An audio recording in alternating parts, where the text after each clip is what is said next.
Okay, I think I'll open up to questions, and if there's no questions, Stacey can finish her other points. Now, I do have some questions, but I'm told in Wellington there are always questions. Can we bring an extra mic for Stacey, so that, because all you guys can share? Okay. Oh, there's another one here. I don't think we need one. Okay, so first question. Stacey stunned everyone to silence, is it?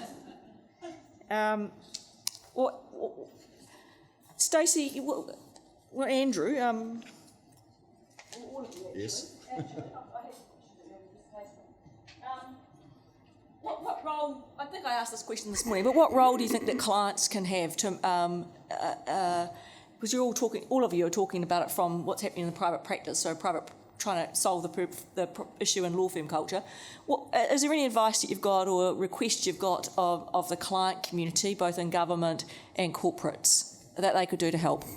Yeah, look, I think when I was up in New York, then a number of clients had a diversity scorecard you needed to complete before you pitched for any work. ExxonMobil was a great example of this, which is kind of ironic given they were quite a traditional organisation in some respect, based out of Houston, Texas. But it was not only gender diversity, but ethnic diversity, religious diversity, public versus private school, which is some of the points made this morning. It was true diversity in the round. And I had another client at a large US bank that very concerned around women just being brought along to pitches, especially our young African American woman, and they're not actually having a substantive role on the files, would require her bills to be provided. And they were a huge client, broken down by gender and ethnicity at each level in the hierarchy: partnership, senior associate, mid-levels, into juniors, and a snapshot of the numbers so she could see that the work was actually being fairly shared. And that drove a huge amount of cultural change in terms of how we staff matters. We're starting to see some of that here. The other thing I would say is I'm not actually sure that firms can get where we need to be without involving our clients. Because the interrelationship now between firms and in-house counsel in particular is so intimate. You actually need your clients to understand what you're trying to achieve within your team. So, not to say, I agree with what your observations, and we're starting to see some of it, but I actually think we're going to have more, probably brave conversations actually with our clients about how we can work more closely to achieve the levels of diversity we need to achieve in the firms.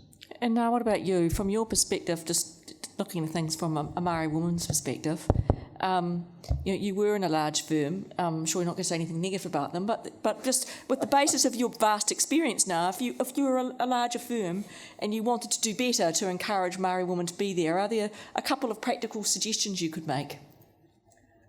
One would be mentoring and role modelling. So that's a big thing for Māori women, is that there aren't role models, and where there are role models, they have to be everything to everyone. So they're often too busy to fulfil those roles. But certainly mentoring, and it doesn't have to be another necessarily a Māori woman, but within the firm it could be somebody outside. But establishing those networks for them.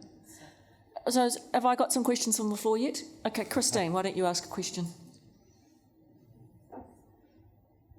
Right, thanks. This is a topic that Andrew brought up and generates a great degree of heat. But the issue of targets and quotas, Andrew, I'd be interested in hearing what you feel about those and what sort of targets and quotas you support.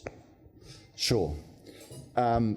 So we have had quite a debate about this, and we have within the firm settled on a compromise, if you like, which is we have these targets and quotas which are known within the partnership, but we haven't yet committed to set them out publicly. So I'm probably not at liberty to say what they are specifically, but they are around obviously the number of women in partnership, the number of senior associates, male and female, because that really is the pipeline, and on a rolling 3 to 5 year average basis, numbers of women and men coming into partnership. So we've looked at those three, and we've met our unpublicised target in relation to 2 of those 3, but not yet the 3rd. I think it's fundamentally important, and I think that's not a view that all of our partners hold, Christine. And the reason we have some doubters is because of that confusion that I touched on very briefly, and Michelle touched on at much greater length, about how can you have quotas and targets when it's all about quality and having the best people? And the fact is you can have both of those things sitting side by side, because there are plenty of good quality women in law firms. And actually some of the partners who have presented the greatest resistance are our women partners, who worry understandably about being tarred by a sort of quota brush. So it's really important that law firm leaders, like me and in our firm, if we start to talk about targets or quotas, we say that this sits alongside the firm's continuing non-negotiable focus on bringing people of the utmost quality through. For years I didn't think that was the case, that quotas and targets was too hard. I'm a real convert now. Thanks, Andrew. Now, there are lots of hands going up for questions. Yep, Hi, Stacey, I really love your suggestion that we all go back to our workplaces and scream for change. And it was interesting to hear Andrew say that his light bulb moment came after receiving unconscious bias training. What are the things that would convince partners that getting that unconscious bias training into their organisation is a good idea? I think it's an awareness that absent that, you don't get any of this other stuff happening until you actually understand that there is this innate bias. Well, we all have it. I mean, I have it too. Until people accept that they have that, you can't frame any of these other things around sponsors versus mentors, alternative work arrangements, commitments, if it's to be targets or quota, all those things will be misconstrued. So, look, I think at the end of the day, what will motivate a lot of law firms is simply being told that competitors are doing it. So use that. Another question. I think there's a question here.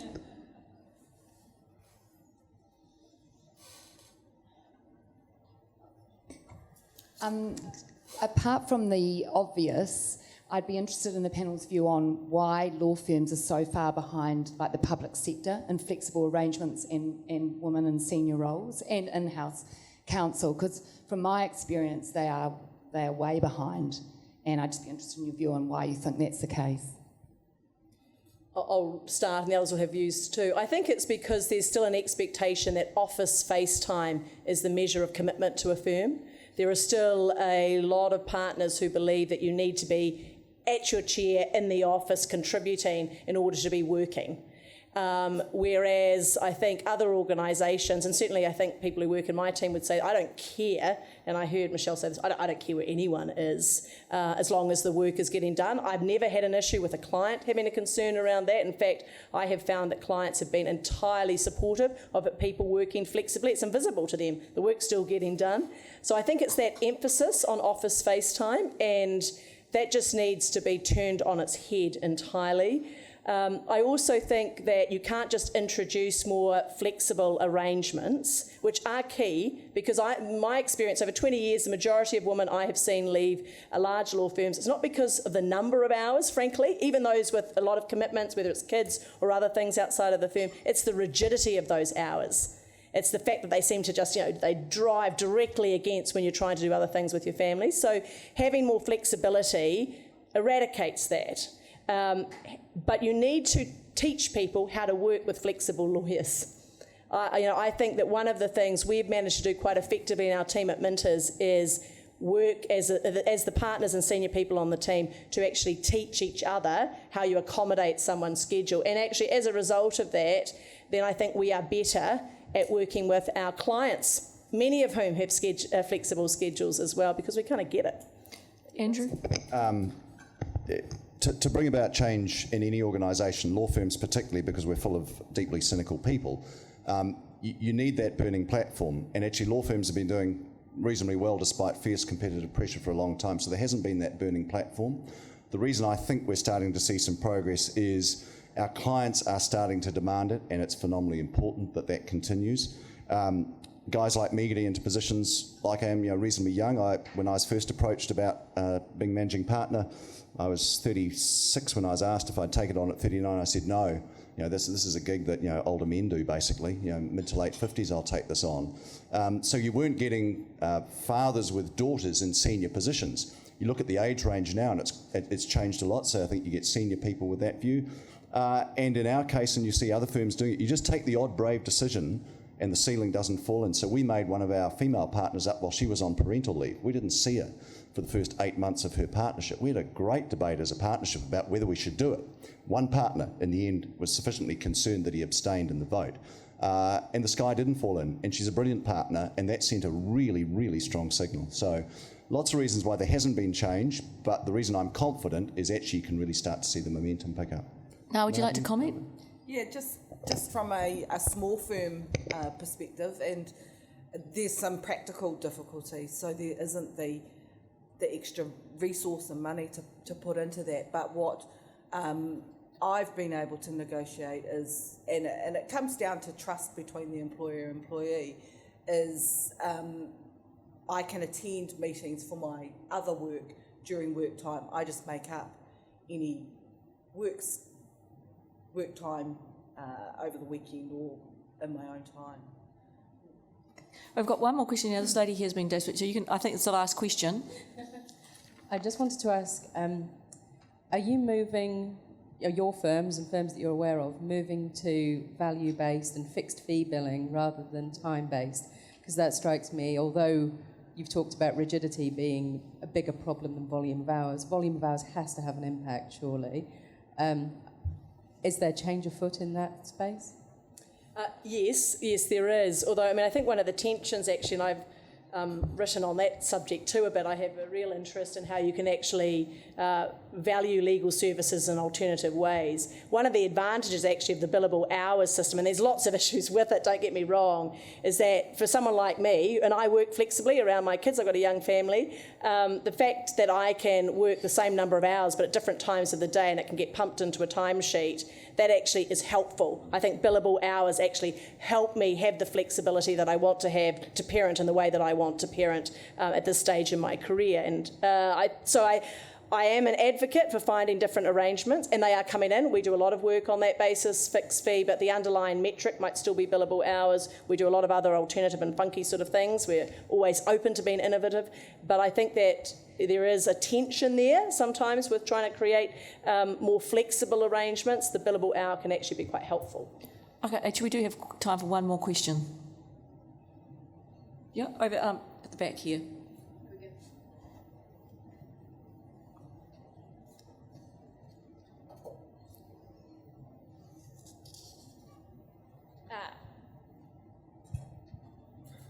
I'm from the Public Defence Service, so we don't pick our clients and they don't pick us. And quite often we'll get male clients who will say, I want an older male lawyer. Do you guys have any advice on how to deal with that? Perhaps now you might like to start because, yeah. As if, Did I get to choose? Sorry, you're stuck with me. There's, again, it comes down to what Stacey said, being human, and often you can talk people around, but it's about why am I here, what am I here to do, and I mean, I acknowledge that there are some difficult clients, but find ways, communication, and work around it. Stacey, Andrew, your final comment on that question? I was going to say, that does happen in private practice sometime where you think you've got the right person and the client might say, I'm not sure. But I always find asking the client what their concerns are, what do they think the skill gap is? And if you pose it in that neutral way, rather than saying, why don't you like her or why don't you like him, then often you can find there isn't a skill gap. So that may be something you can try. Stacey, you've got any thoughts? My thoughts on that are quite simple. I've only had that arise a couple of times in my career, and I've had it arise a couple of times as to people I put on staffing, and my response has been no. The woman that is assigned to the case is your lawyer. If you don't want it, go somewhere else. So I've just been absolutely uncompromising on that, and a client has never left. All right. Hey, thanks, panel. I think we have to wrap it up there because we've now got time for Carmel. Could everyone join me? It was a great session, so thanks very much.